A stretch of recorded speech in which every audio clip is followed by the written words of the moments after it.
Δυτικά της σημερινής Ιεριχώ, που βρίσκεται 400 μέτρα κάτω από την επιφάνεια της θάλασσας, το μοναστήρι των Πειρασμών κρέμεται σαν αετοφολιά στην απότομη πλαγιά του βουνού Τσέμπελ Κουρουντούλ. Κτίστηκε από το Ελληνικό Πατριαρχείο το 1875 πάνω στις βάσεις και τα ερείπια αρχαιότερου μοναστηριού.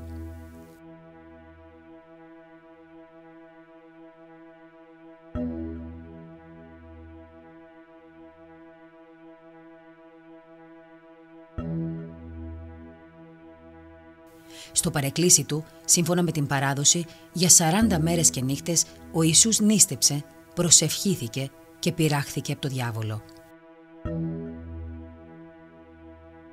Η ιστορία του 40άριου μοναστηριού φτάνει ως την άκρη του κόσμου και η άβρα του αγγίζει την κάθε ψυχή.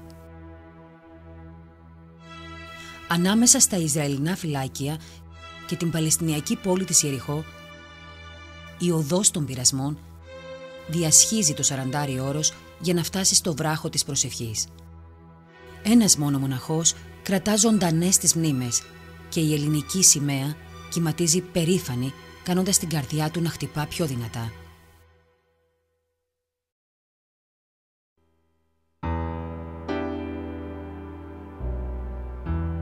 Μια βαθιά ανθρώπινη ιστορία τον οδήγησε στο μοναστήρι της προσευχής και της νηστείας.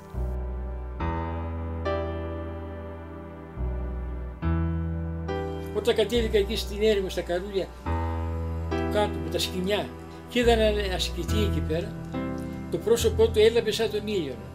Ο ψυχικός του κόσμος αντανακλούσε στο πρόσωπό του. Η γαλήνη, η ομορφιά, η ωραία.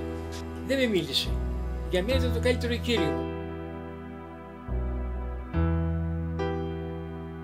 Ο γέροντας Γεράσιμος αναστήλωσε το μοναστήρι που έφθινε από το 1950 και τάχθηκε να ζήσει εκεί ως τη δύση της ζωής του.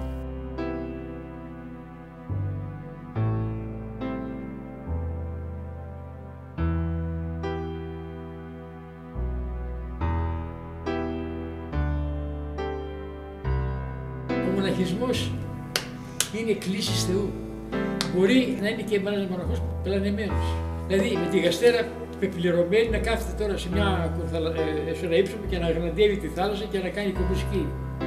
Η αφόρητη ζέστη που εξατμίζει ακόμη και το τρεχούμενο νερό, η ερημιά που μοιάζει με πληγή που δεν κλείνει, απειλούν το μοναστήρι από την έλλειψη μοναχών.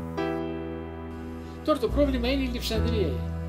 Είναι κάτι εύκολο εδώ πέρα. Τις συνθήκες σήμερα η νεολαία με αυτά τα ιδανικά που έχει, είναι δυνατό ποτέ να έρθει να ζήσει εδώ πέρα? Οι δοκιμασίες πολλές. Οι δυσκολίες αστήρευτες για έναν γέροντα. Θέλει δύναμη ζωή εκεί πάνω. Θέλει ψυχή.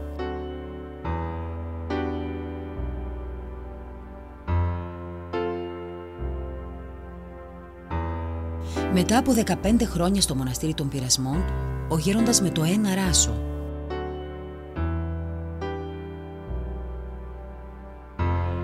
με το λιγοστό φαγητό,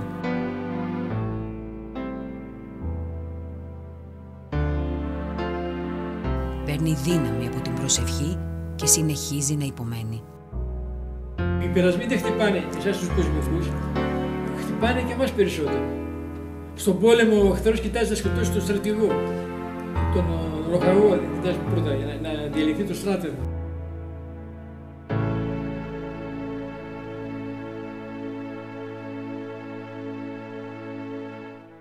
Με το βλέμμα στραμμένο στο Θεό, ελπίζει ότι το μοναστήρι του, ένας από τους φάρους της Ορθοδοξίας στους Αγίους Τόπους, δεν θα ερημώσει ποτέ.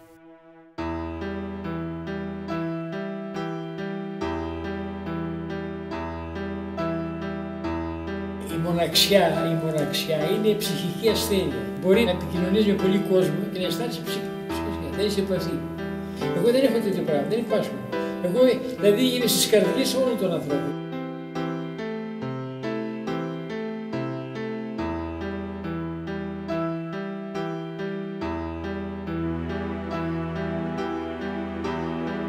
Θέλει να πιστεύει ότι πάντα θα υπάρχει ένα χέρι που θα ανοίγει τη βαριά σιδερένια πόρτα του μοναστηριού, ώστε το μονοπάτι που περπάτησε ο Ιησούς να το βαδίσουν κι άλλες ψυχές για να φτάσουν εκεί που θα λάβουν την ευλογία.